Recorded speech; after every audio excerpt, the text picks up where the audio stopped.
So what I want to talk about today is how to choose a personal coding project, in my opinion, and what I think the best ways to go about it is, and kind of the details a little bit. So why you want to usually do a personal coding project could be for a lot of reasons. Could be you're a beginner and you want to kind of upgrade your abilities outside of work, which is what I was doing earlier in my career. You could be coding kind of not that interesting stuff at work, and you want to code something a little more interesting outside of work. So you say with a person, you go with a personal project. Another time in my case, when I became a manager, I wasn't coding as much, so I wanted to kind of code on the side a little bit and make sure that I'm keeping up with coding even on my spare time. So because a lot of times it's extra time, you got to be very motivated about this. So don't go through the route of choosing something that is kind of random, something that you saw that's interesting online. Even though nothing's wrong with that, it's going to be harder to be motivated by it. Like if you see something about like, oh, it's really cool to build this thing, an Instagram clone in Node.js and Vue, but you don't really care about that, it's going to be hard to maintain your level of motivation, especially for a side project if you're already working full time. So what I like to say to people, solve a problem that actually affects you in everyday life, even if it's a small problem. And kind of where I kind of find motivation with this is things that like bother me in everyday life. So for example, I had my electric bill go up sometimes. Some random days would be very high and I wasn't sure why.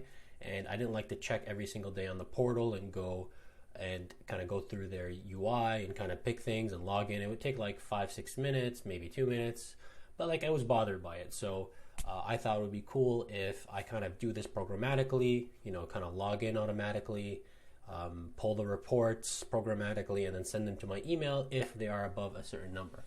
So that's a fun project that I worked on for a bit, and can kind of get your motivation up, and you see that, okay, well, I solved 2 minutes a day, even though I probably spent like 5-6 hours building this. It was really fun, and I learned something, and it actually helped me out.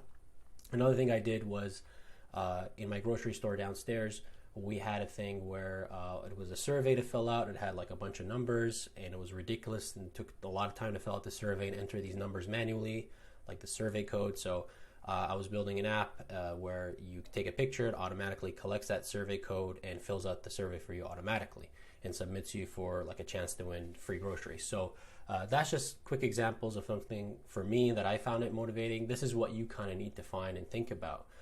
Because a big part of the personal project is, I think, motivation and the reason to take it to the finish line and a goal. Because once you figure that out, whatever technology you choose to use, whatever it is, you will figure out whatever it is to take you there. Instead of going through tutorials and all that stuff, no. You come in and you figure out like, oh, I need to write APIs. How do you write APIs in this language? How do you make a database? How do you communicate with this database? How do I set up the front end? All that kind of stuff starts to kind of be goal driven, and it makes you kind of more successful, in my opinion, or at least in my case. Now the other thing you want to do is kind of come up with a plan of what you want from it. So as you saw in the examples I gave you, there was a clear objective, right? So I was going to get an email alert with a threshold of when my electricity bill goes way too high. That's it, that's successful. Now I can take it to the next level maybe and come up with my own statistics about what I use, but that comes later. The point is to kind of come up with an MVP, a minimal viable product, they call it in the startup world, of something that you can build. So make sure you're very clear about what you want to achieve, right? With the survey app, I said, well, as long as I can submit the survey automatically, right, that's the goal, right? So, and then maybe I can make it crazier later on. Maybe I can submit multiple surveys under multiple people and things like that, like so I can increase my chances of winning, but I just wanted an initial goal. So then any tech that comes along is going to be really easy. The last thing that I find that you have to do with personal project is dedicate time to them. I know this is like obvious, but if you just say I'm going to work on it, usually it's not going to happen. So what I like to do is kind of set a certain amount of time every weekend for me, because during the weekdays my brain is too kind of mushed by working already. So what I like to do is set like 5 hours every weekend, and then work on there, and then keep it consistent. And that way I chip along, and 5 hours is a good amount of time to actually get something done. So those are some of my opinions on personal projects. Let me know what you think, and let me know how I can help. So that's it.